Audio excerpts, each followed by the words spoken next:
Hello, true crimerers. So this is going to be a compilation video. In this video, you're going to see my series that I call the coldest cases by state.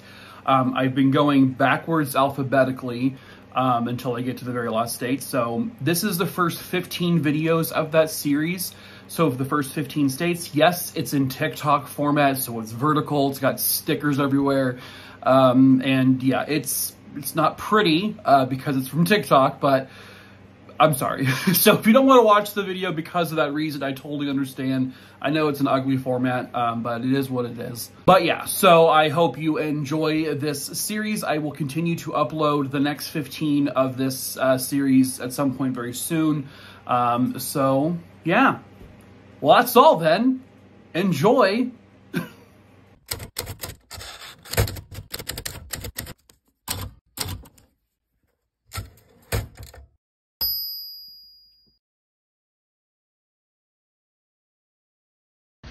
Hey, true crimerers, Burrs Jillian here, and now we're starting a new series called Coldest Cases by State, and we're going to go backwards alphabetically this time, so we're starting with Wyoming.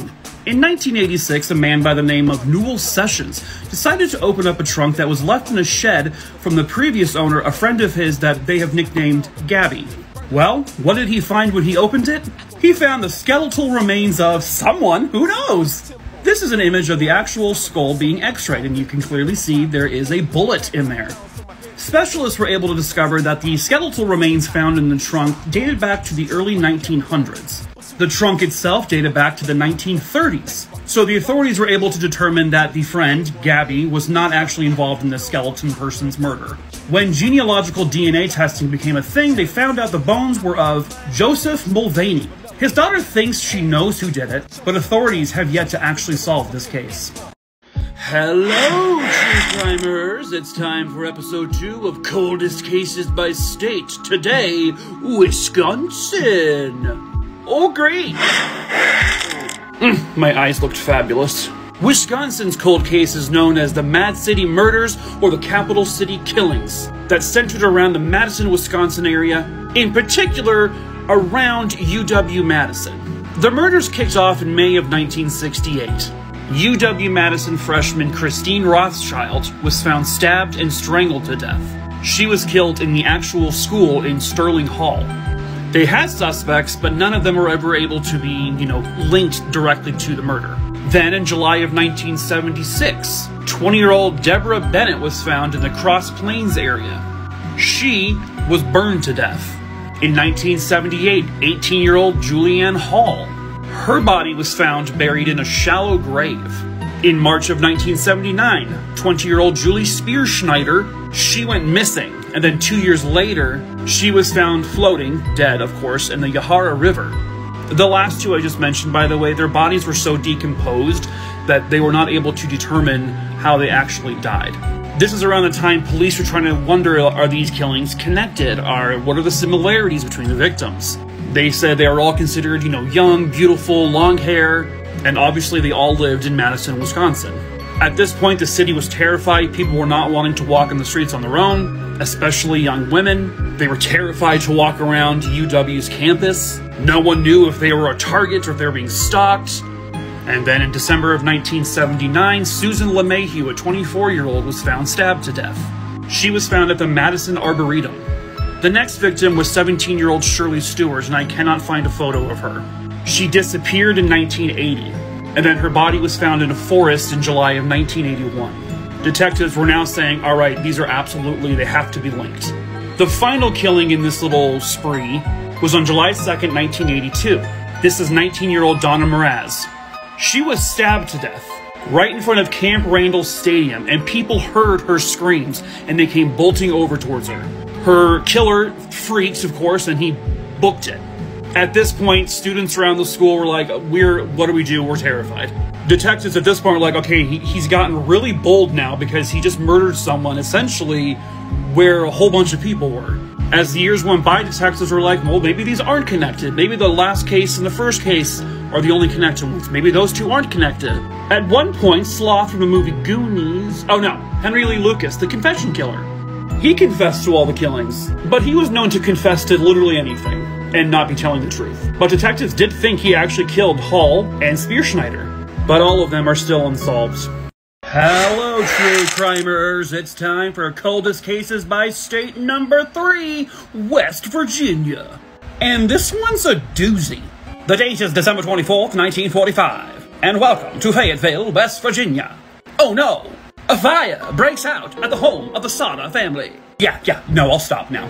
The Sauter family, well, it was large. There was the 2 parents living there and 9 of their 10 children. There's the kids, right there. Jesus, how do you afford this? But, unfortunately, tragedy would very much take place that night. Both mother and father escaped the home, as well as 4 of the 9 children. Let's rewind. 12:30 a.m. Christmas Eve morning. The telephone in the home rings. Jenny, the wife and mother, goes downstairs to answer it. She said there was a woman on the other end, a voice she did not recognize, asking for someone who Jenny didn't know. She said the woman had a very bizarre laugh and there were sounds of clinking glass in the background. She said, wrong number, then goes back to bed. 1 a.m., Jenny is once again awoken. Now she hears a very loud thud on the roof of the house. Then she hears something like rolling on the roof. Again, she falls back asleep. Roughly 30 minutes later, she wakes up to the smell of smoke. She follows the smell to George's office. George is the husband. And, holy shit, there's a fire, which is around the telephone line and the fuse box in that room. Both the parents and 4 of the children who were on the lower level ran out of the house. They were screaming to the high heavens for the other 5 children who were up in the attic sleeping. George tries to run back in the house, but he can't. The whole house is now engulfed in flames. The staircase leading up to the basement is completely covered in fire. They tried calling the fire department, but they couldn't. The phone wouldn't work. Normally, there's a giant ladder on the side of the house, but mysteriously, this particular evening, it was gone. So then he tries to pull his trucks up to the house to climb those, but both of his vehicles won't start. There was nothing he could do. The house completely engulfed in flames, and there would be no hope for the 5 children in the house. The next morning, the house was essentially just ash. But there were no human remains in the home. Not one single bone was found. The fire chief would essentially say the 5 children perished in the fire, but the fire wouldn't have been hot enough to completely destroy the bodies that quickly. By December 30th, death certificates were issued to all 5 children. There are rumors that they did find bone fragments and organs, but they refused to tell the family this. But there's no verification of that. The investigation would show that the phone line was actually cut. It's possible in their haste they just flooded the trucks and that's why they wouldn't start. The parents erected this sign. The family received a photo of an older man years later that claimed to be one of the boys, but nothing came from it. And to this day, no one knows for sure what happened to those kids. Hello, true crimerers. It's time for episode 4 of Coldest Cases by State. Today, good old Washington. One of their biggest cold cases happened in Tacoma, and it was the murders of Michael Johnston and Rochelle Robinson. These 2 were buds, but also a little more than buds. You see, Michael was a 25-year-old married man with 2 children. Rochelle was a 19-year-old fast food worker. But they were getting a little frisky under the sheets, behind the back of Michael's wife. Naughty, naughty. On June 27th, 1994, the 2 of them had played a game of Magic the Gathering. Nerd alert! 6 hours after they were done playing this fun game, I guess, both of them would be found dead. On the morning of June 28th, 1994, laying next to Rochelle's car on a quiet, desolate, kind of off-the-map road, they found the body of Michael Johnston. His throat had been cut, and he also had a gunshot wound to the head. And also, by the way, this road was in the vicinity of a shooting range. On another remote road, 5 miles away, the body of Rochelle would be found. Her throat was also cut, but then she also had multiple stab wounds. She was wearing Michael's shirt. By the way, he was really cute. Just want to say that. She was wearing one of his shirts inside out, and police began to put together that the 2 of them must have been interrupted while they were having a rendezvous, probably somewhere in the woods. Rochelle also had tiny knife pricks in her throat, indicating that the killer was probably poking it against her neck to make her cooperate. Police gathered that she was the main target of the attack. A friend of Rochelle said that Rochelle was being stalked for quite some time, and this is the composite drawing of the stalker. By the way, that is a man, I guess. Apparently Rochelle had went to lunch with him one time, but ever since then he kept trying to, win her over, and it was not succeeding.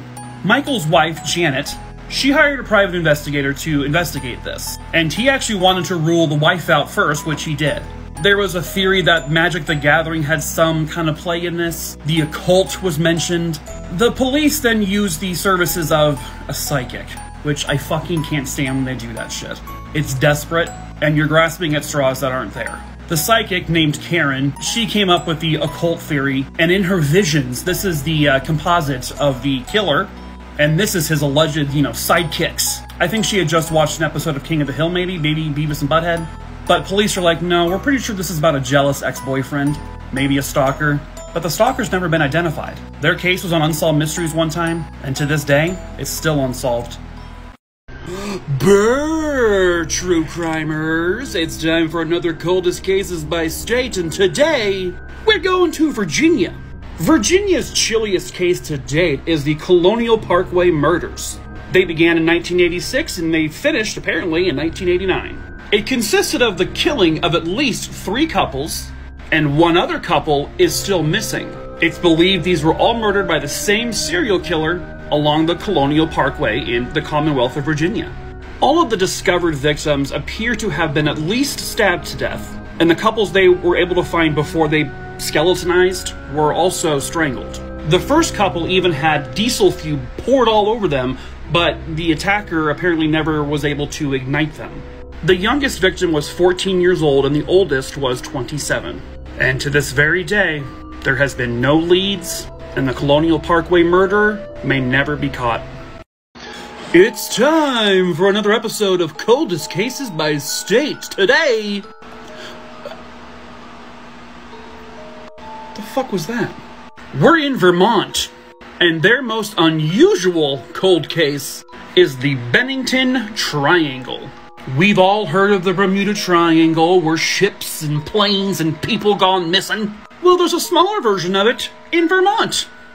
Between 1920 and 1950, at least, the very least, 10 people would go missing and just vanish, whilst in this little triangle section of the woods. The forest. The darkness. Sorry. The Bennington Triangle is also near the Glastonbury Mountain, an area that Native Americans consider cursed. There's a Native American folklore that there's like some sort of stone, and it's enchanted, and it swallows people in. Creepy. They even believe that, sacrifices are done in this area. So the Native American population, they completely avoid this area. Of the people that went missing in Bennington Triangle is 18-year-old Paula Weldon and 53-year-old Frida Langer.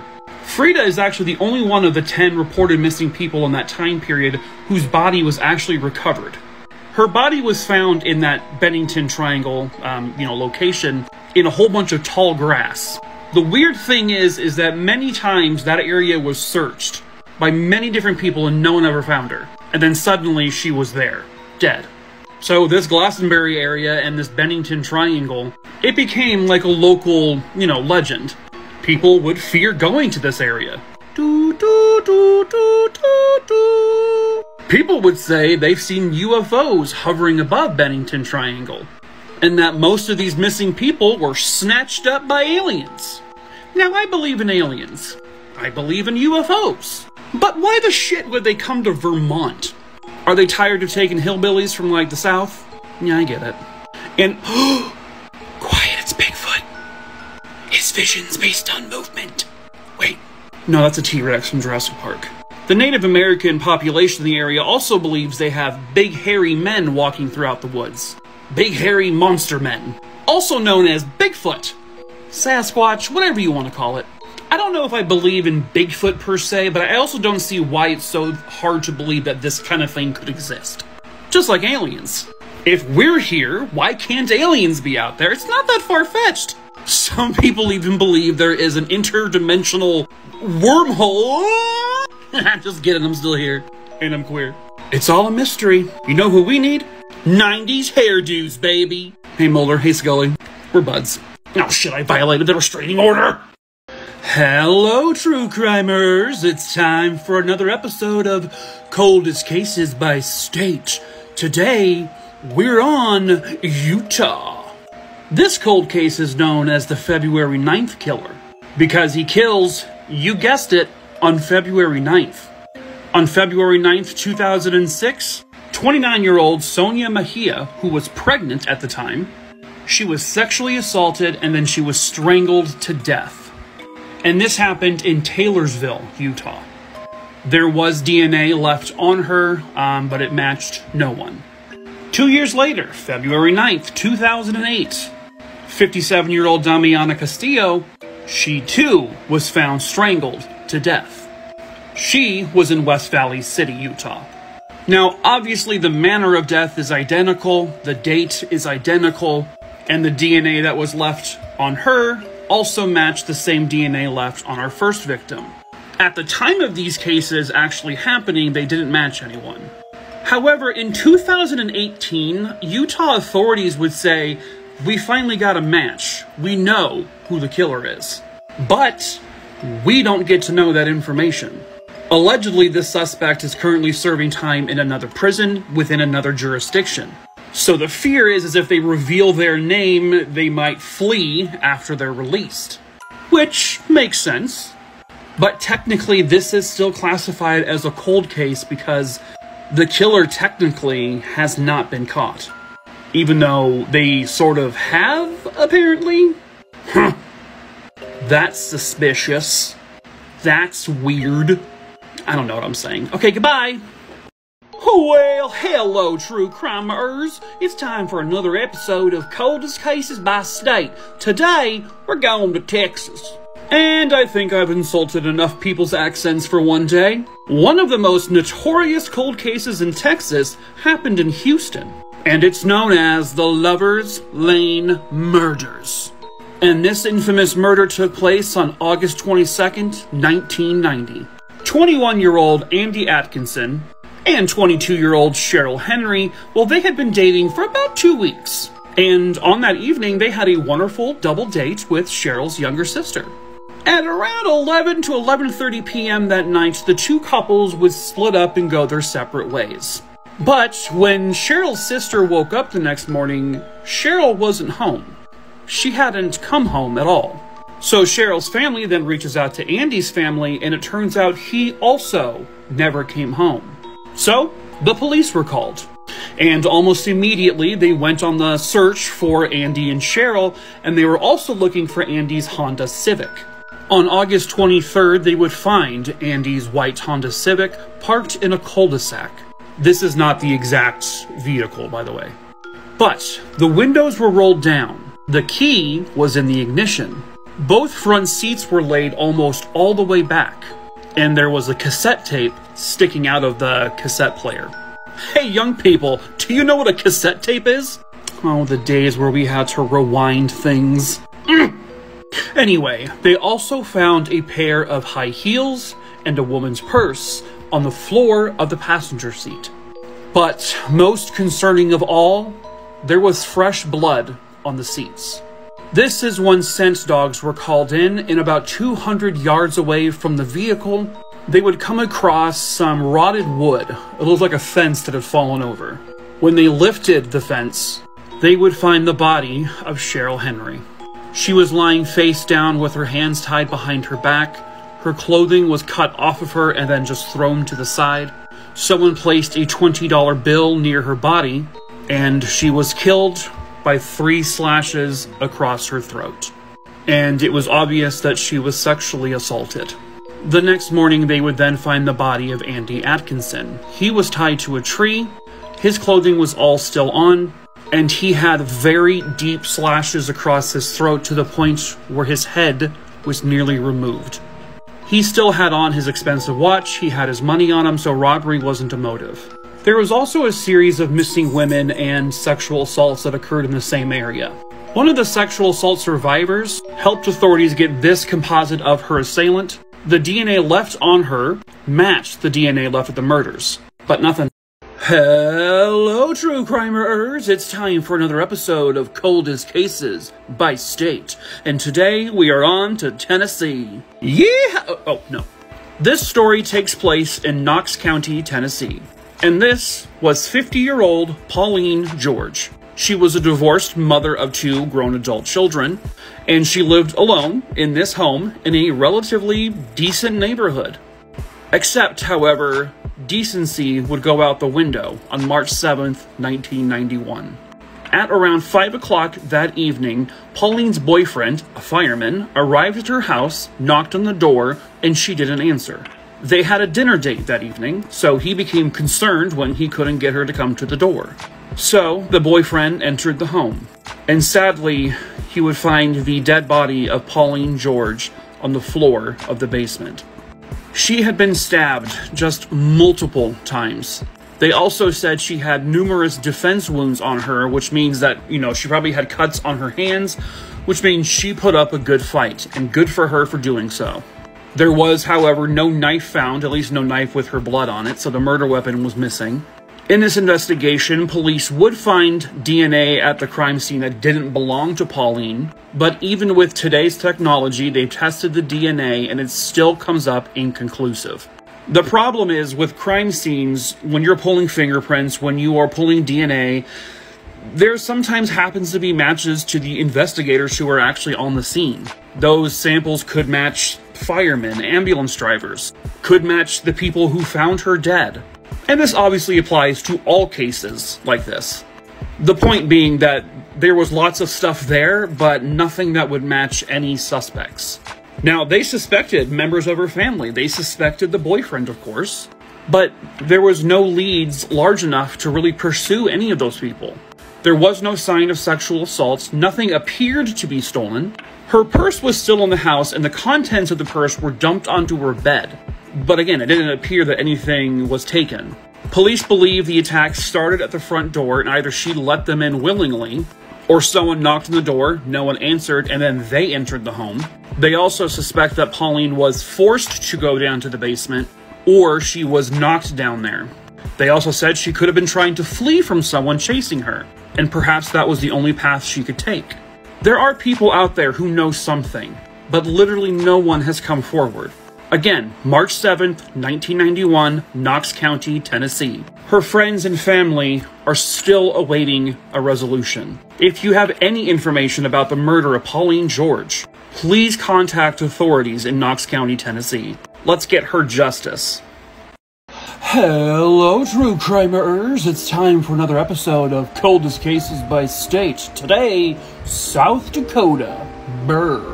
So, this is the kind of strange case of Arnold Archambault and Ruby Bruguier. They were actually part of the Yankton Sioux tribe. They were a happy couple and they had just recently had a baby. And then a tragedy happened on December 11th, 1992.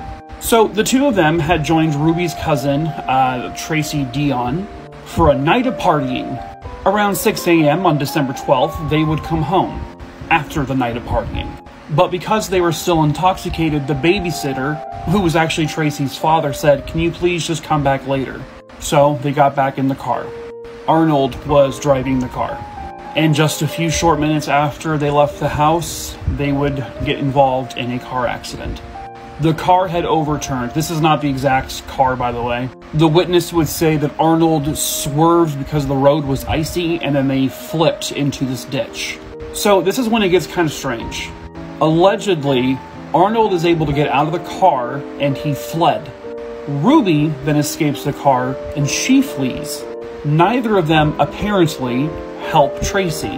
When paramedics arrived to the accident, they were able to save Tracy. She was honest. She said, "We've been drinking.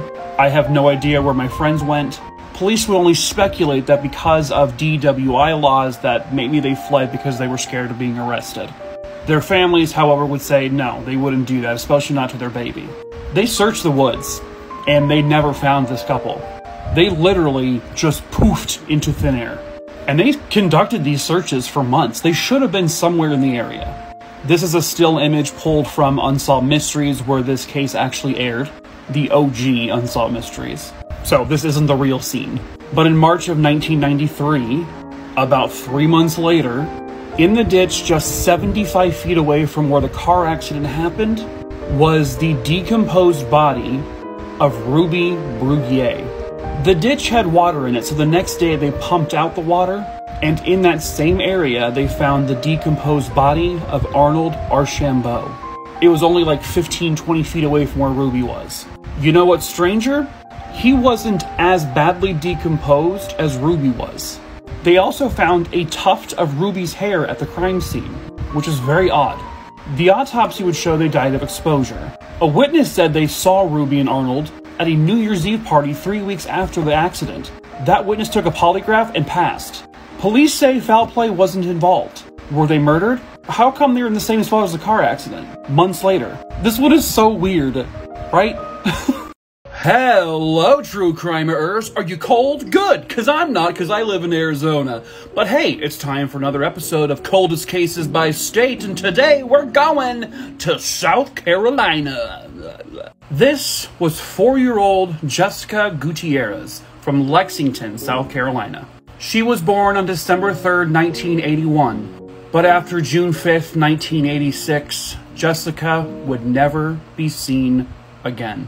On that unfortunate evening in Lexington, here at the mobile home that she lived in with her mom and 2 sisters, an intruder would sneak into her bedroom and manage to pick her up without waking her, and then left with her out the front door.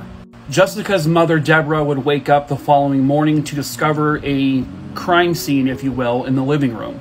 A window in the living room was open, the curtains were thrown on the ground, the front door was wide open, so she went into the girl's bedroom, the room that Jessica shared with her 2 sisters, and Jessica was gone.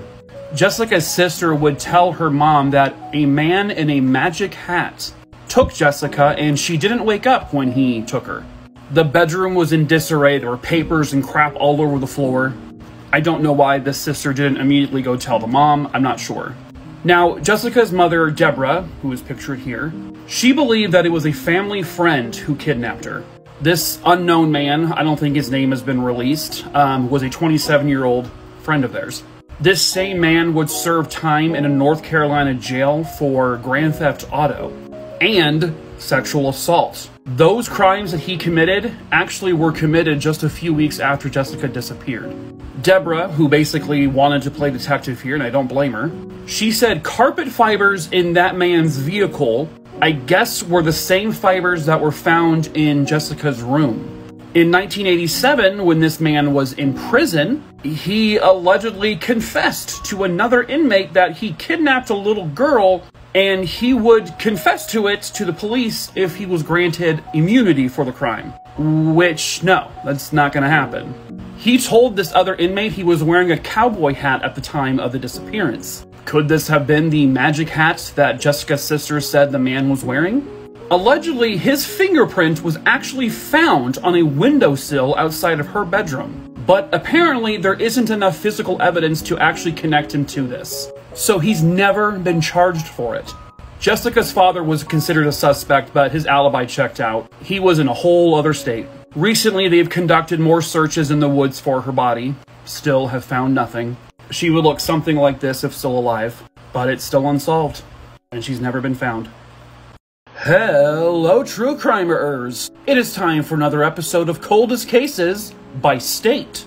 Today's case takes us to the little tiny state of Rhode Island. This was 24-year-old Joanne Lee Reynolds, and she lived in North Kingstown in Rhode Island.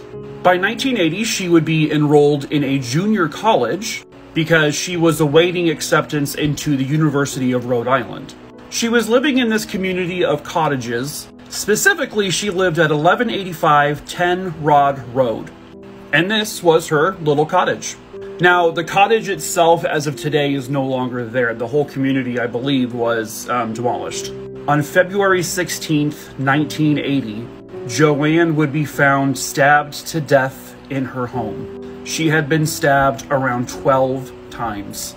They believe the attack happened sometime between midnight and 10 a.m. and they would match her wounds to a long-bladed hunting knife, but the knife was not at the crime scene. As a matter of fact, whoever killed her left no evidence whatsoever. No DNA, no fingerprints, no murder weapon, no hair samples. Joanne was known to her friends to always make sure her doors and windows were locked at all times. That's important to note because there was no signs of forced entry, which typically means that she likely knew her killer because she invited them into the home. Or at the very least, she saw someone trusting enough to at least open the door to say hello to. Now, no one heard anything. No one saw anything. An attack like this, you would think there would be some screams involved, but no one reported to hear any screams, cries for help, nothing. And as you can tell here, there's a pretty good distance in between each cottage. So if this was at a time of night when everyone is sleeping, it's possible that definitely that's the reason why nothing was heard. Police had virtually no leads, and still don't. Detectives did open up a Facebook page for her case. And if you know anything about this, if you were in Rhode Island at that time, you can reach out to Detective Urban on Facebook.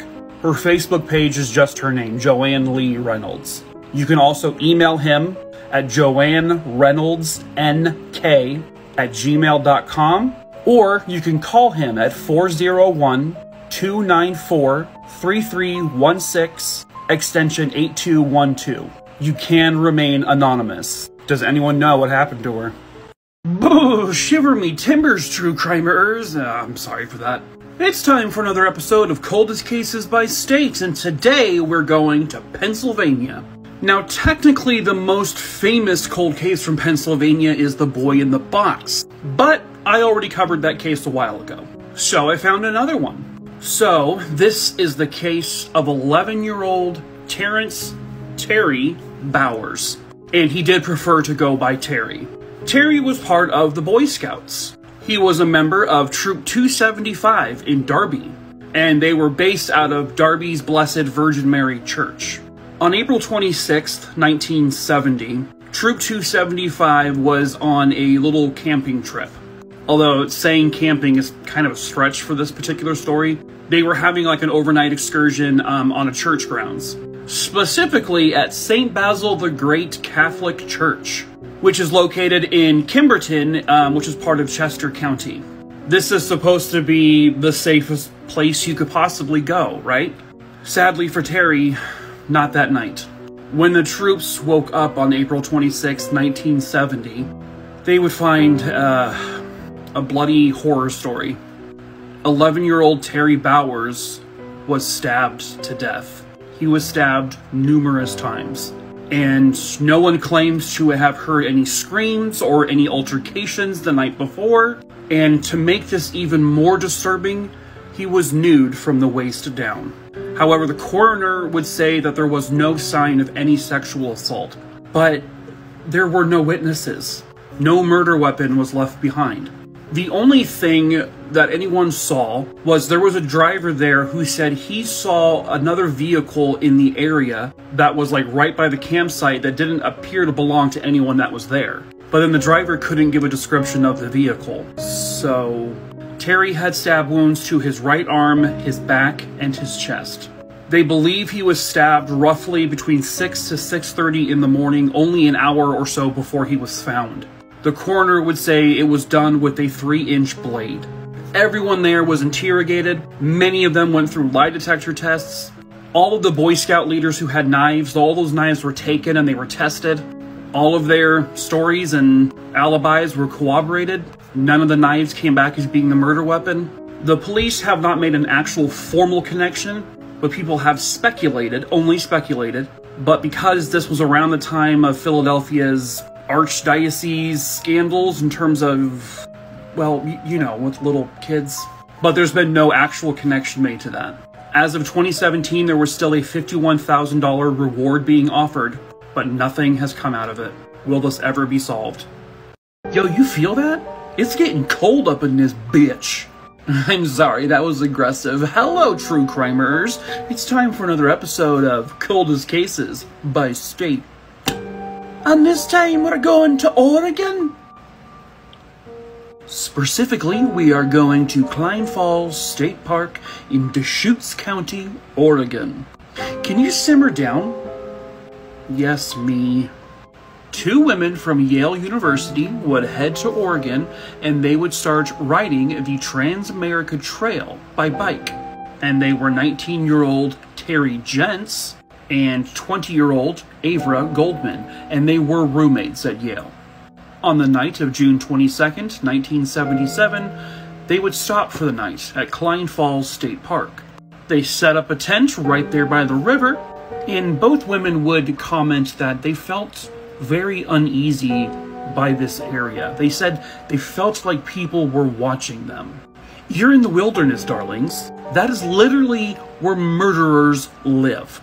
There are just thousands of murderers living in wooded areas. Both women were asleep in the tent, and around 11:30 p.m. that night, something happened. They both woke up because they heard what sounded like a truck driving in the area. Naturally, they assumed I was probably just teenagers in a truck being stupid. But then the truck ran over their tent with them inside, and the truck stopped. One of the tires was pinning Terry down on the chest, and both of her arms were broken. She also broke a leg, a collarbone, and several of her ribs, and her lung was crushed. Then the man who was driving the truck got out, wielding an axe, and he hit Avra Goldman in the face 6 times. He then stood over Terry with the axe, and she begged for her life. He would then lunge the axe towards her, and she caught it with her hands. And then he just took the axe back. The man got in his truck, and he drove away. Terry was still strong enough to get to the road to flag down help. A car stopped, and then all of a sudden, she sees the man's truck and his headlights coming towards that direction, likely thinking he's going there to finish the job. But since there were other cars there now, he took off. Neither women got a good look at the man's face. Both of them survived. Avra, however, did not remember the attack at all. She had severe brain injuries, and Avra would have permanent vision issues. But to this day, the man has never been caught. Very weird. I hope your timbers are shivering, true crimerers, because it's time for another episode of Coldest Cases by State. So hello, true crimerers. Today's episode is in Oklahoma. Viewer discretion is advised. This pretty lady here was 32-year-old Nancy Probst. Her and her husband, Matt Probst, lived in Midwest City, Oklahoma. Matt had 2 children from a previous marriage, and Matt and Nancy had their own little baby. November 16th, 2000. It was a dark and quiet night when Matt would get home. Between 3 and 6 p.m., Matt alleges he was trying to get a hold of his wife. He called her 26 times in that 3-hour period. Now, he was at work earlier in the day. He is a mechanic at a car dealership. Why he was trying to get a hold of his wife by calling her 26 times, I don't really think they know. But police did check the phone records and confirmed he did do this. So, when he got home that night, he parked his truck about 300 feet away from his house. Weird thing number 1. He approaches the house and he sees something unusual. First of all, the lights are pretty much all off, and there is damage to a front window. He hears his baby crying, but he doesn't go in the house. Instead, he calls 911. He circles around to the back of the house and looks in the bedroom window. He then says he sees Nancy lying on the ground. The room she was in was pitch dark, but he's somehow able to provide details about the scene to the 911 dispatcher. Weird thing number 2. Now, with regards to the baby crying, he said, I don't want to go in there in case the person is still there and has a gun to her head. Now, the weird thing about that, Nancy was shot in the back of the head. That was her cause of death. But he wasn't supposed to know that. No one knew that. Why would he assume there was a gun to a baby's head? By the way, a baby that he did not want. He actually wanted her to abort the baby before she went through with the pregnancy. Nancy was also beaten severely. The busted window? Police said it looked like it was staged.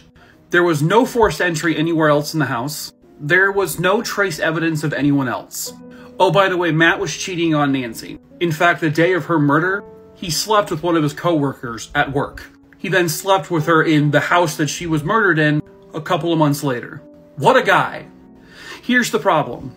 There's no physical evidence connecting him to her murder. There was no murder weapon. He had an alibi most of the day. It's reported that there was unknown DNA found on Nancy. And as of now, this case is still unsolved.